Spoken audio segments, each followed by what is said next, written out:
Tawagan po ako kay amang demonyo at sa lahat ng masasamang espiritu at elemento na ayusin po at lagyan at parusahan o lagyan ng malubhang sakit mga taong ito nagagalit kay ma'am. Ma'am, iba na po to. Iba na po. Wala na po yung kay Annabelle dito eh. Sa ibang kaibigan mo to, tsaka yung matanda. Wala na yung kay Annabelle. Sa iba may nagagalit po sa inyo. Bilog na po yung mukha oh. Hindi na po si Annabelle eh.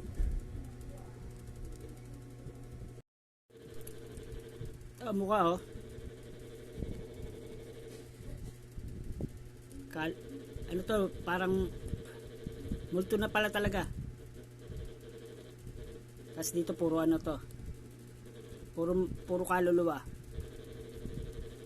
yung pinakabuhok niya.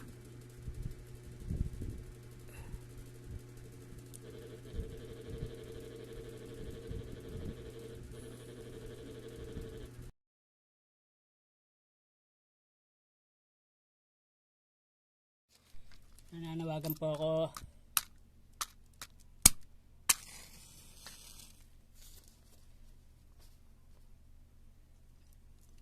kay amang